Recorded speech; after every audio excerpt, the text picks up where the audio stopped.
Hi guys. Oh, Hi. well, what happened, Sarah? I was told that you were going to be like 15 minutes late. I was visiting my Aunt Heather's house. It's usually a 45-minute drive, but there was like a traffic accident along the way, so we were like touring through Smithville. And anyway, well, yeah, Dad actually got the tablet set up for me, so I made it here in time. Oh, Nice. nice job. Well, Julia is now happily married and has had her honeymoon, so congrats. Thank you. Can you guys hear me?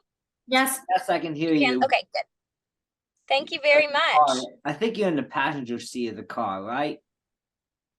I'm in the front seat of the car, but no one's in the car. We were at rock climbing at the rock climbing gym. Oh, oops. Oh, yeah. And Oh, and I stepped out and came to sit in the car so I could take our meeting. all Yeah, right. I hope I can stick around after the and next topic Doran's gonna present because I got a surprise for both of you. How Uh, exciting. sure, but I kind of thought I knew what was going to be the next movie, but in the Disney-a-thon, but for some reason Sarah thinks that she can do something. I don't know. It Uh, might come out of left field. I don't know, but we'll have to see how. don't worry, Doran. It's in. I'm not changing the in your schedule. It is a within topic in a way.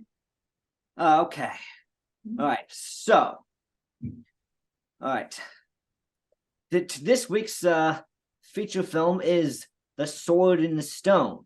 The story about how King Arthur came, always how a boy named Arthur manages to pull the sword from the stone and become king of England.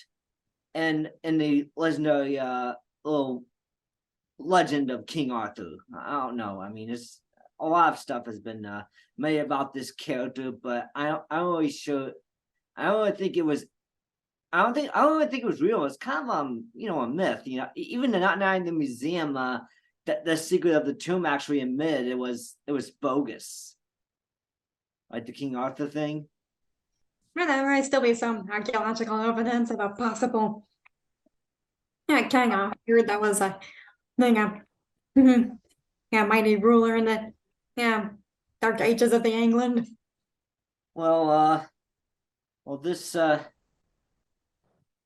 does start to get a little significant, but turns out that this is the first feature in which Richard and Robert Sherman contribute as songwriters, and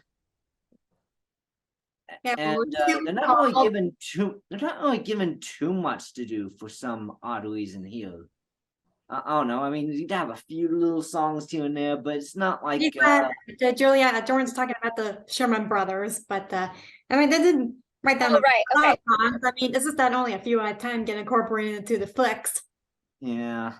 I mean, Uh, if you ever check that behind the scenes stuff in the plus, I mean, they do mention about like a one track that was like partially used in the film. Hmm. yeah. So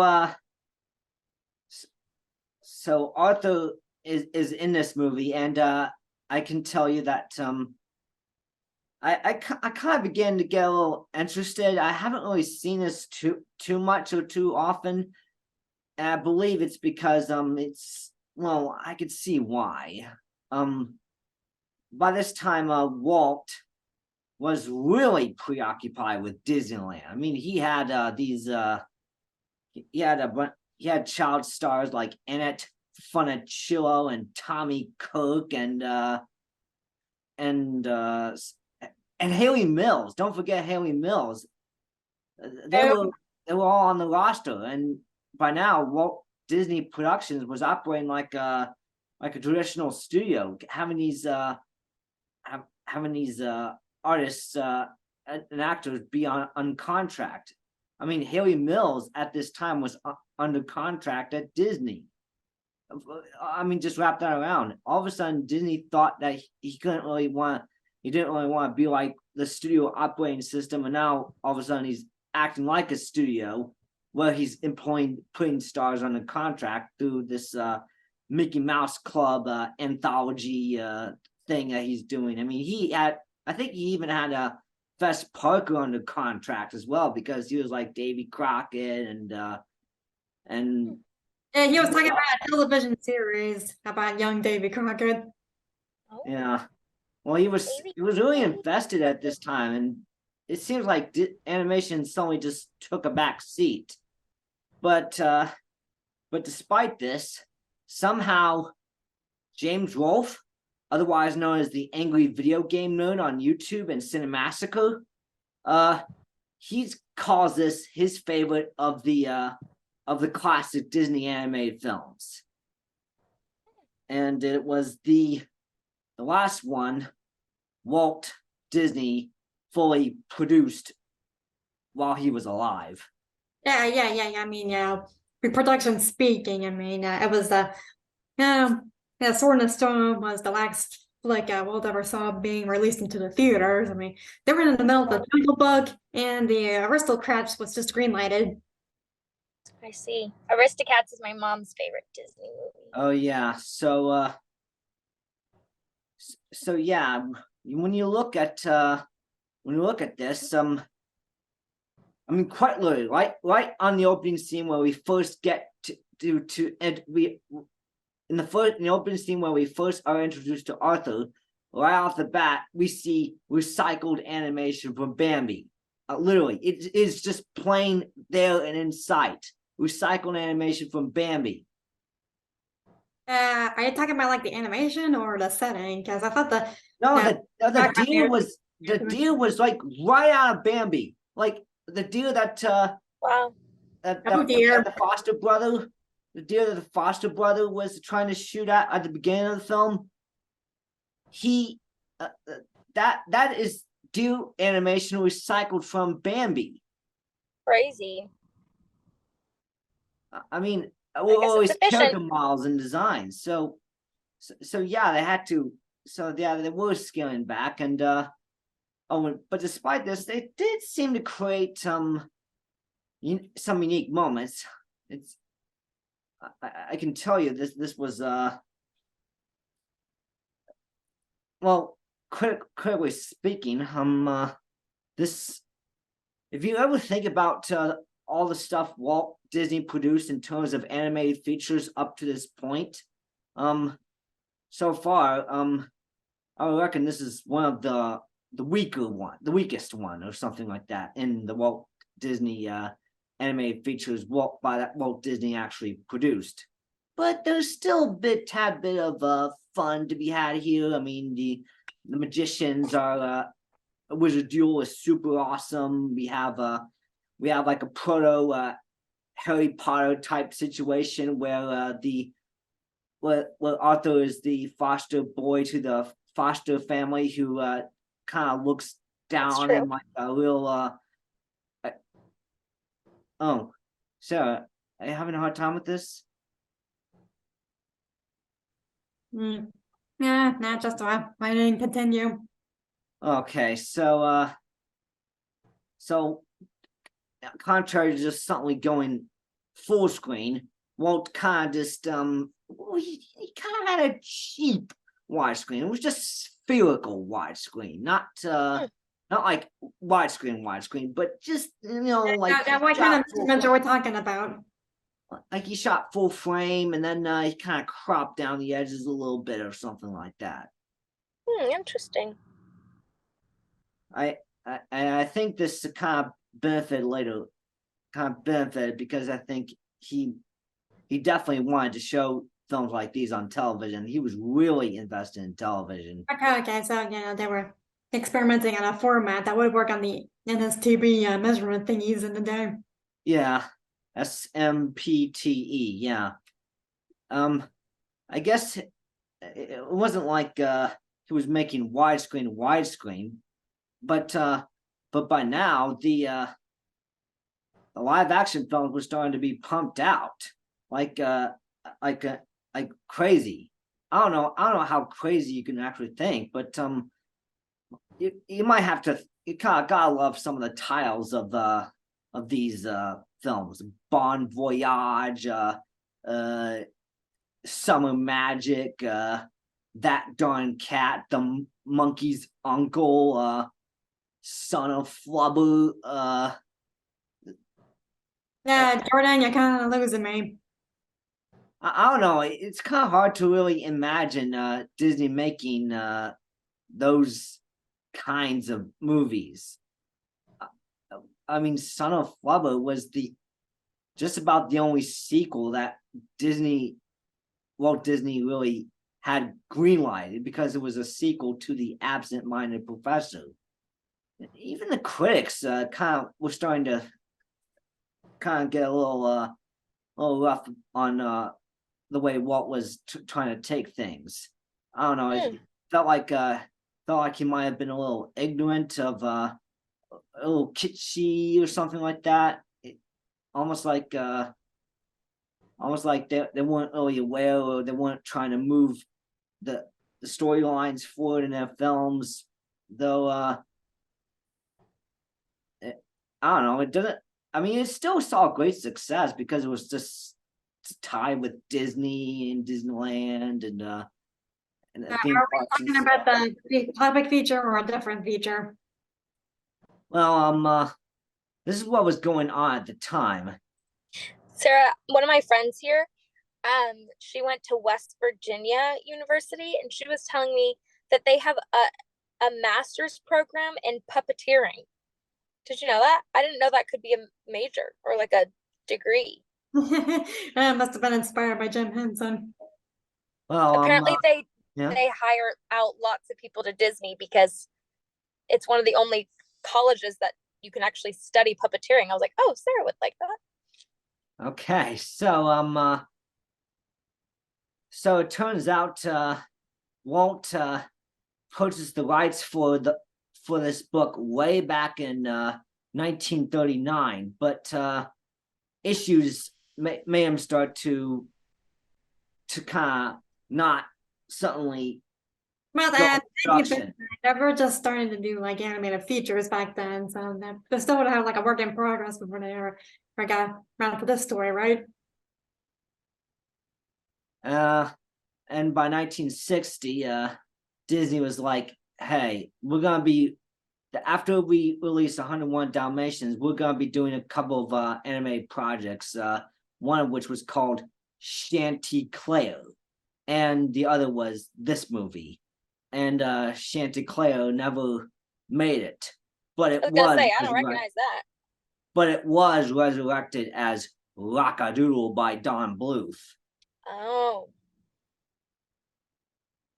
I don't know, he at this point Disney was like, you know what, I want to build another big theme park in the United States.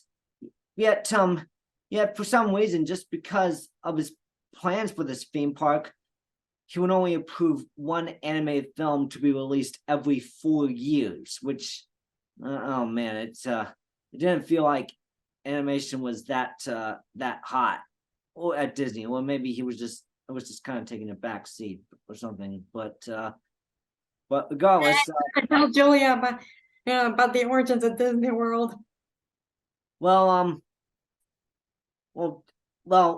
Julia, the origins of Disney World were like, Walt thought he could build something called Epcot, the experimental prototype community of tomorrow, which would be this visionary city of the future as seen from a mid-century perspective. And he never really saw it to be, but he had vision ideas for how this park was going to end up. But considering that I was busy with this park, all of a sudden he had to only make one animated feature to be released every 4 years. And after a couple of difficulties with Chanticleer, they kind of ditched Chanticleer and went directly over to Sword in the Stone. and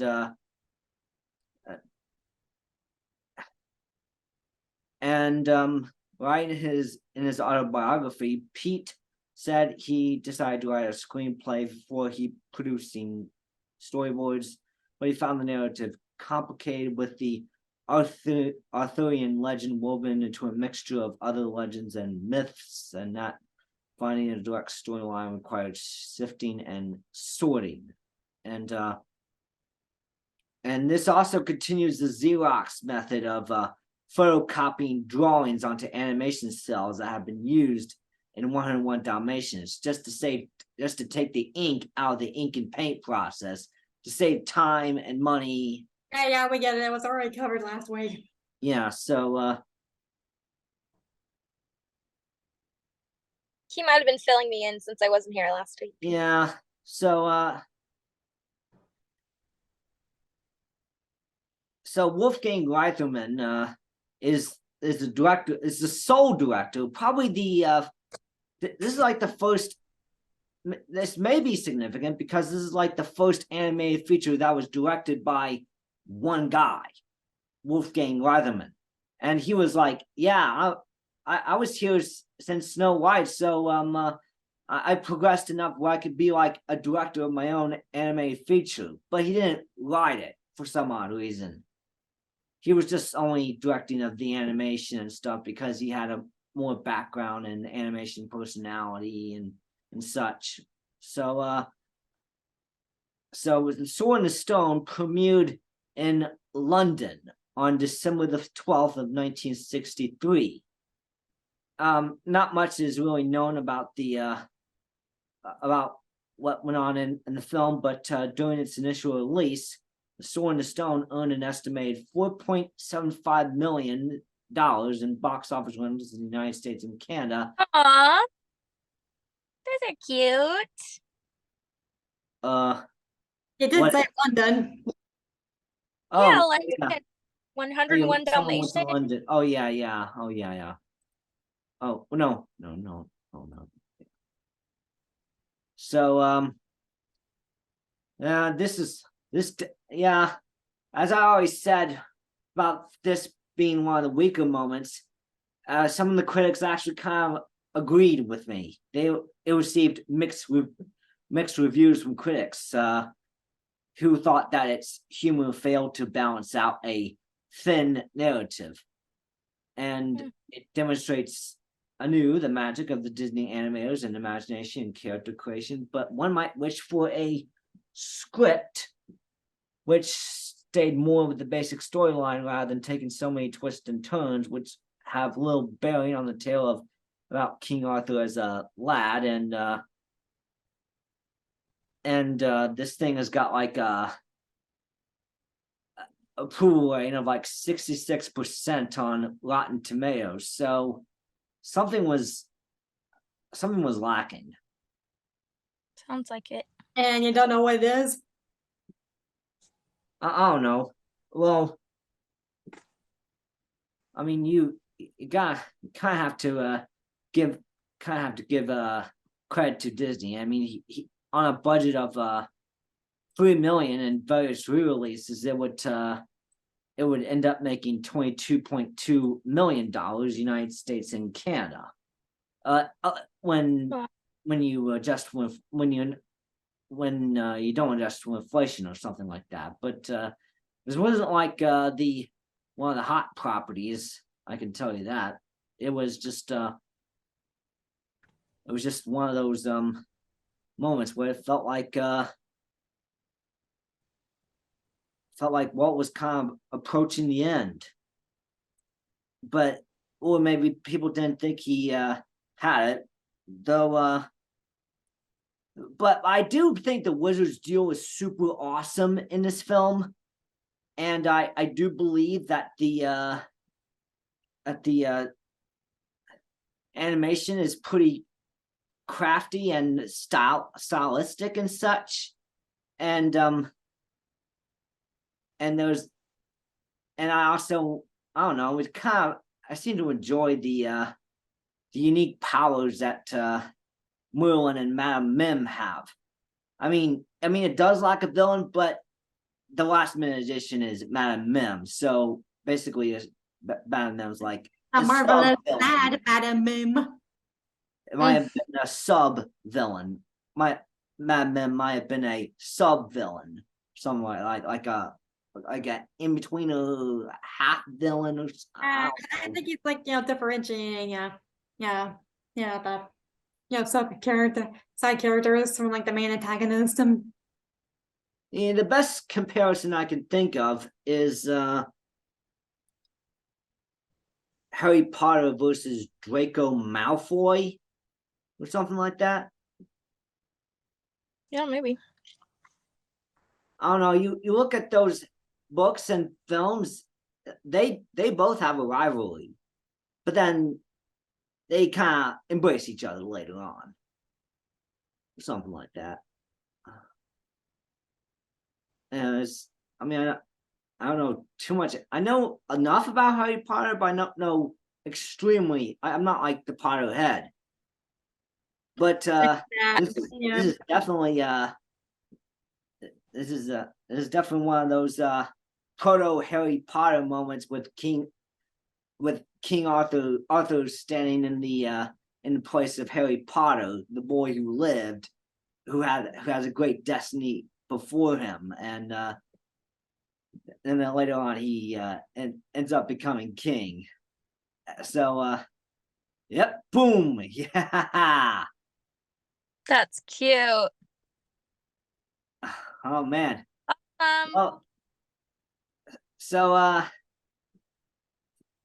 you gotta love some of the cartoonish antics, and I do believe the animation is rather bright and colorful and such. And it is kind of lacking in story. I can definitely see the critics' views in thinking that this thing lacked actual story. Because they wanted to like focus on the sword and storm more, but they can only do with so much with those two objects, if you ask me. I think the educational side of the story was what kept the thing going. I mean, using your wits instead of your strength, especially. Yeah, brain over brawn, and that's an awesome thing to learn. When you have brain over brawn, that's you can easily win if you have a brain over brawn. And I think they did this in the first Die Hard, where it's like brain over brawn. You know the Die Hard, where the Christmas movie, it was the so-called Christmas movie where Bruce Willis is fighting terrorists. I don't think I've seen that one. I don't care. It's okay, because that was I don't know. It's just something I know people in my online geeky circles would think Die Hard would be a Christmas movie, but no. But then they're like, yeah, let's hold the big jousting tournament around Christmas, and boom, all of a sudden a Christmas miracle. The sword is pulled out, and they finally got a king, baby. They sure did. A little baby king. So anything else, Jordan? Well, he was like pumping out like 6 films a year.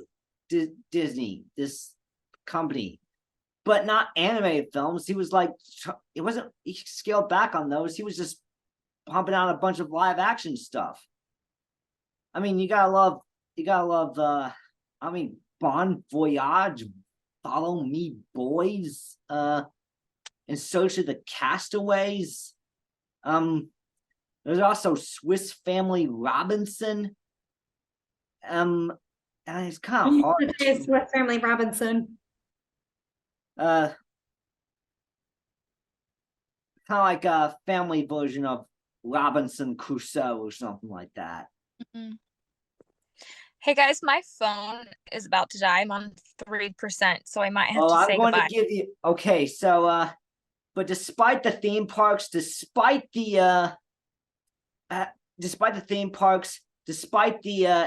intense development of the future theme parks, despite all the other live action, the TV shows, and the planned for futuristic stuff, there was one project that Walt always wanted to do.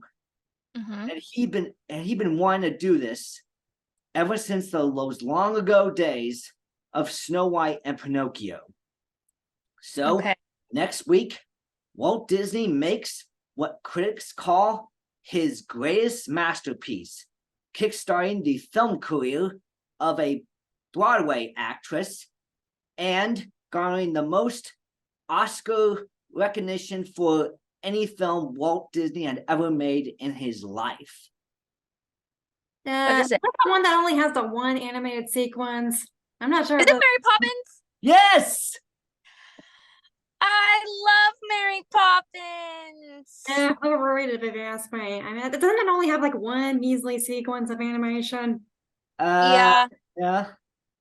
but I love it. I think we should cover it anyways. To me, Well, it's it's still a significant A-lister, so we're gunning for it. Unless you don't want to, Sarah. Unless you have something else. I'm not like I said, I'm not changing your schedule. In fact, that story is listed in a collection of books that are in my grandmother's house. oh nice. Oh. I Well, don't that know. sounds awesome. I can't wait to cover Mary Poppins. I love Mary Poppins. Well, anyway, Okay. yeah, check the video later on to show like the 4 volumes I'll be presenting to Jordan shortly. Oh, nice. I will. Well, thank you guys. I'll talk to you later. Okay. Talk to you later. Bye. No, anyway, I think the Sword of Stone would be a nice little foot to share with my nephew Sullivan. I mean, and with since the wizard duel in the sequence was like, the animals being the rule. I sure her like the walrus part because it's a complicated story. But my sister Jackie, I mean, the favorite imaginary persona that her son has is like the walrus.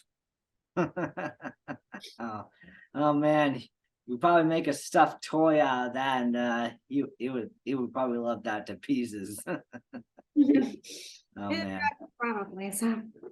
I mean, I was looking at the A-listers in significant moments, and if you didn't want me to cover Mary Poppins, I'm I'm not fine with that. forcing you to change your mind, Jordan.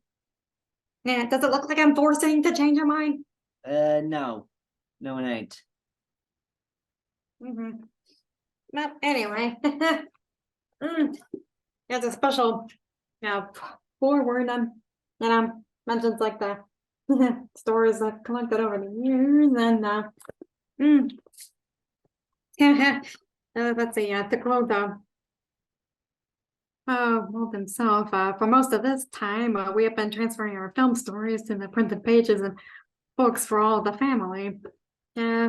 So these are like, kind of separate, easy, 1 cent penny to my bookstore, and this Golden Press company, by 1965, and I put a lot of these into a collection called The Wonderful World of Disney, and this one here is a Fantasyland. So let me show you some highlights from it. Bang.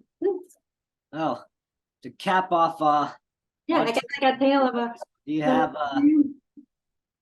Snow White, and well, we got the feature film started. Yeah, I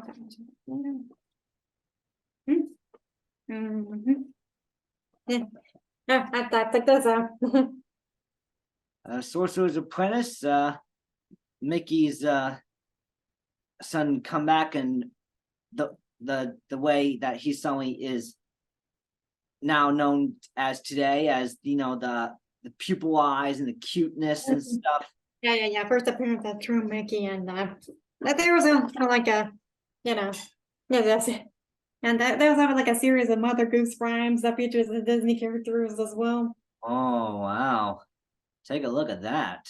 Oh yeah, that's just a first volume, I mean. Okay, the next one here is the World of World of Nature. Isn't this like the adapted from those nature documentaries that Walt did? Yeah, I mean, I think the things were called True Life Adventures. Yeah, True Life Adventures, nature documentaries, but I think Yeah, I yeah, don't I know, think it wasn't like the world's the most the footages around there. oh yeah, there is the walrus. Uh, Yeah, I mean, this book mostly has like the, fact-based and non-fiction covers, and although I do have like a few um animal fables towards the end of this book. Yeah, the book, yeah, like this hand stitch illustrations for the baby cougars. maybe okay. Mhm. Oh. Okay, this one is like this one was like Yeah, yeah. Well, they didn't burn the books because that one has Brer Rabbit on it. They didn't burn the books. oh well, I don't think I for this one, but yeah, that does include the Brer Rabbit. We call it Brer Rabbit tales in this one here. Yeah. Hmm. I don't think you and I want to have the books burned. We don't want to burn the books. Yeah, well, I don't think. That's like a bad thing. I think I think there are people who think that one side or the other might think that that they want to burn the books, but if you look at what went on in history, I know the Nazis burned the books, so I don't want to like be part of a group that burns the books. Yeah, and in some ways it does engage in violence. I mean, I knew I want to burn this volume when it had. Oh, like- I don't want to burn that. There's a very cute picture. Yeah, I mean, I like to think of each volume of the Wonderful World of Disney as being like a reflective aspect of Walt's legacy. I mean, they even got like a tale of Doug bringing his Doug nephews to in Disneyland. And these are just partly American tales. I mean, but I can see how much of an issue that would be in my. Yeah, Walt definitely seems to have a patriotic side of his own. Yeah, he really loved this country. Some people might not like this country right now, but I do. I do show patriotism, and by showing patriotism, it's kind of a new age patriotism instead of like a strange as in compared to like national idolatry. yeah, sort of. Yeah, I mean, I And mean, and that's the tricky thing about this part of Walt's legacy because that yeah, it'd be easy to appreciate the community you have, but the good side plays into like misrepresentation of all you want to get is like pride. If you don't want to like learn from like other people's, I mean, then they have like a few tall tales like Tonga with the white horse is like for like the Day of the aspects and the only one feature the Black American tales for sure. Anyway, with the previous two volumes of the the fantasy land, I mean that's usually the needs in one direction. That's usually a good fundamental branch for anyone to learn about Disney history and the worlds of nature, of course. I do believe that another strong branch of Disney is with this appreciation for like the animals and domestic pets, and of course the beauty of the nature, and that's why we have like the modern Disney nature movement going on. Disney nature, like those things they were able to successfully release in theaters on Earth Day, those nature things like and the Animal Kingdom. yeah. I'm familiar with those. I've seen trailers. Okay, you probably all have seen Sword of the Stone coming from here. The stories from the other lands. Hmm. Oh, Yeah, check it out. there's 101 Dalmatians. Yeah, I mean, UK. technically is from like another land. I mean, mm-hmm. I mean, and there's an interesting part about the. Yeah, I thought this would be in the world of nature, but it's included in stories from other lands.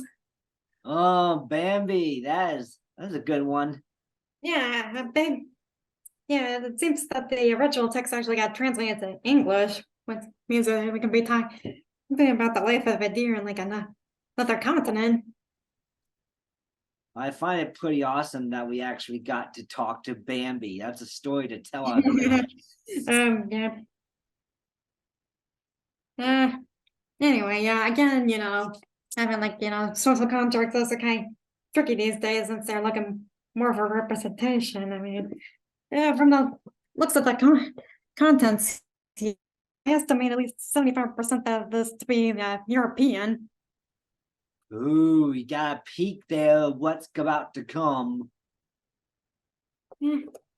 I'm not sure about Little hey, peek. yeah. Yeah, I know. Speaking of what's to come, I mean, they do have like a few documented cultures like the yeah, so like nomads and like Oh, Morocco. The Sweden. blue men.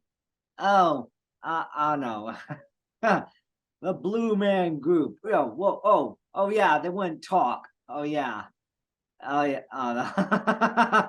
The Blue Man According to Group. this book, it's said to be one of the world's last nomads, valuing their independence more than any comforts the modern world can provide. Uh, Currently Morocco has like a lot of desert land and a lot of place to install solar. I mean, they got I think it got some really super duper large solar farms in that territory. I'm not sure which part of the territory because I know of at least one local area that's like a lunar revisionary and fossil hotspot. I mean, they've been selling trilobites like hotcakes. Mm.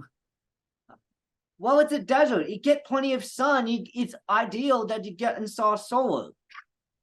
Unless of course you don't want to, but then they're kind of we might not have much of a choice. We're going all in because I mean everyone's might have learned Everyone's doing something to adapt to the situation, and hardly anyone about 100 years ago.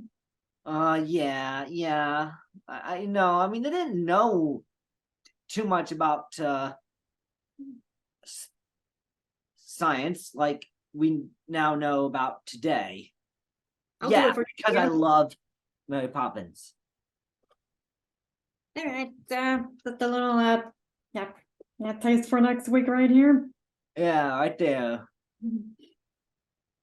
Okay, so So anyway, what do you think about the books? Because like I was trying to say, I mean, yeah, either these volume uses like a representation of Walt's legacy. we want to really think about something that I do know is overrated. Yeah, no, Um, I said no. okay, so might as well leave that for another time. Okay. Yeah, anyway, what do you think about the books I was sharing? Oh, that's a great that you actually got to share the book. Yeah, the books. There's like 4 volumes. The books, yeah. You got to share the books of At least Walt Disney's animated legacy. 1, 2, 3, 4. Four, yeah. Yeah, I think they were originally yeah, no, bought by somebody else, but they gave it to my mom and Aunt Heather when they were kids. Mhm. That Yeah. must be some weird stuff right there. No, Okay. I can't see a place that has it, that's for sure. All right. Anyway, gonna sign off and just see how my folks are doing. I'm gonna be Hey. here in a few days. Okay, you take care. Yeah. Yeah, Bye. thank you. See you next week.